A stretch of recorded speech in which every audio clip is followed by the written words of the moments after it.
Hello everyone, my name is Aaryan Chaubal, and by the look of most of your faces, you seem really tired. So don't worry, I won't bore you. So to start off, I am an enthusiast, very proudly. I have a lot of hobbies. They range all the way from space travel and racing to basketball and video gaming. But my two favorite hobbies are charity and robotics. Let me start off with charity. I am one of the founders of the ARK-Com Foundation, which stands for Our Community. In this foundation, we have raised over 20,000 rupees, not by donations, but by actually organizing events such as a marathon and video game stalls. And using all of these 20,000 rupees, we have donated water purifiers to more needy schools in the Wagholi area, so that the future of our nation has clean supply of water. Alright, so I believe that your hobbies are some of the most important components of your early life. But we often find it that our hobbies are neglected by most parents. We are told that all you have to do is study and get good marks. But that's where we go wrong. You see, to be successful in life, you need to have the determination and willingness to do more. And that instinct only comes when you're doing something that you love yourself. Thus, your hobbies.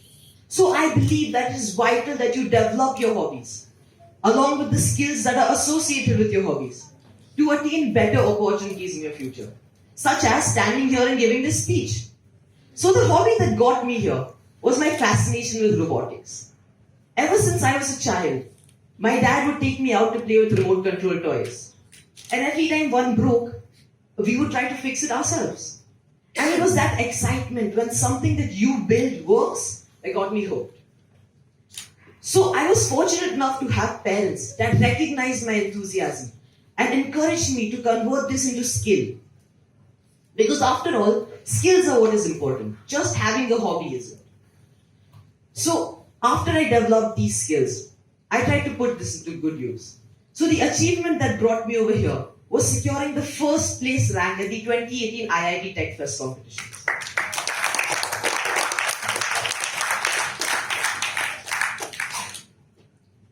So, with this, let me tell you more about this competition. IIT Powai annually hosts Asia's largest technological conference called the IIT Tech Fest. Now here, they host competitions with large prize pools. People from all around the world come here to explore and compete in these competitions. Now, one of these competitions was the one that we participated in. We first got to know about these competitions in 2015, when I was just 11 years old. The problem statement at that time was to create a robot that could work on land as well as on water, and the fastest time to complete the entire course would win. By natural instinct, we were like, no, we can't do this. This is for professionals. We are too young. And that's where my first point comes in. It is confidence. Every time you try to achieve something, there will be someone or something that tries to pull you down emotionally. Now this someone might be a complete stranger to you. It might be someone that you take inspiration from. But in most cases, this someone is you yourself. So it is very important that you affirm yourself. You tell yourself that you can and you will do it. And that's exactly what we did. So, as we kept affirming, we reached the quarter-final rounds. Guys, that was a huge achievement for us. We were just 11 years old and we were top 8 amongst 100 teams of mostly engineers and engineering students. So that was a huge achievement for us. But unfortunately, in our quarter-final round, our propeller came off and we lost. Then came the next round in 2016 when I was 12 years old. Here the problem statement was to build a submarine that could navigate a course under the water. So now we already had experience with water from the last round. So we were extremely confident about this. But to our surprise, we got eliminated in the first round itself. And this was all to blame on overconfidence. Guys, every time you achieve something great, it is natural human tendency to develop overconfidence.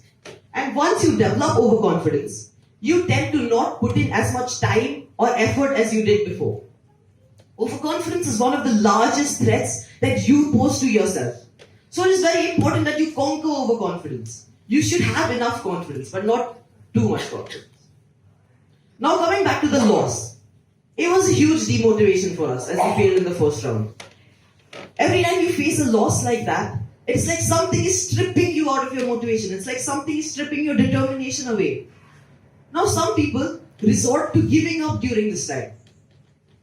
But what you need to know is, once you give up, that's it. There is nothing that makes you special anymore. There's nothing that makes you stand out. It is okay to take a break. But what is important is that you bounce right back and give it your full. So did you notice how I never said failure in my speech? Because I believe that there is no such thing as a failure. The least anything can be is a learning experience. So now, if not my example, let's take a look at the recent Chandrayaan-2 mission that was there. Some believe it was a failure, but me, along with a lot of Indians and people around the world, believe that it was nothing less than a learning experience. Now we know what to do, what not to do, and we will do it again, even better.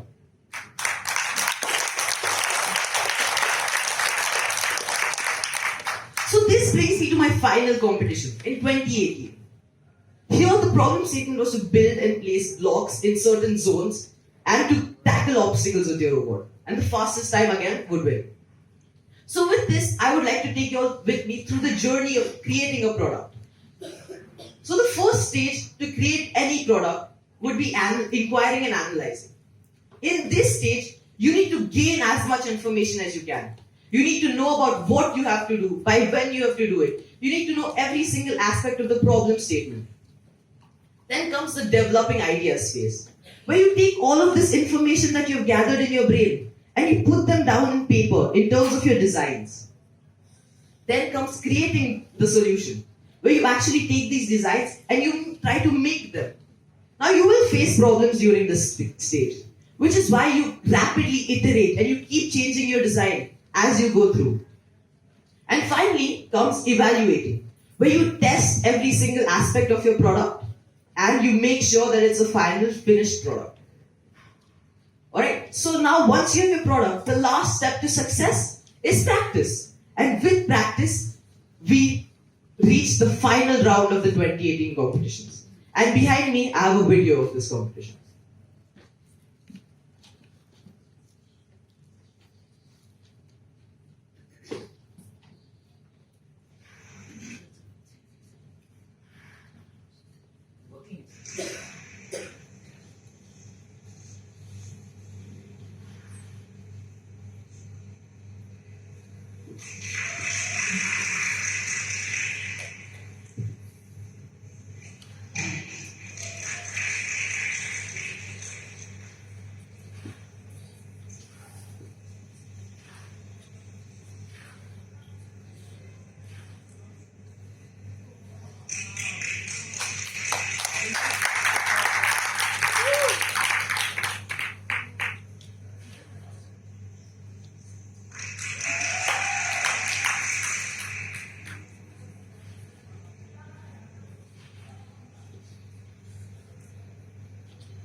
So this part of the competition was one of the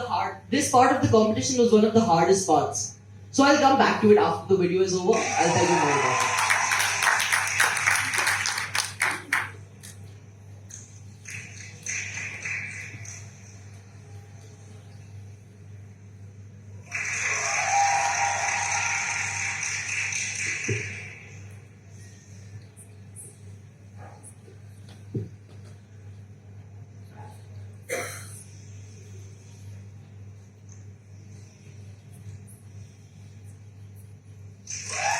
Okay.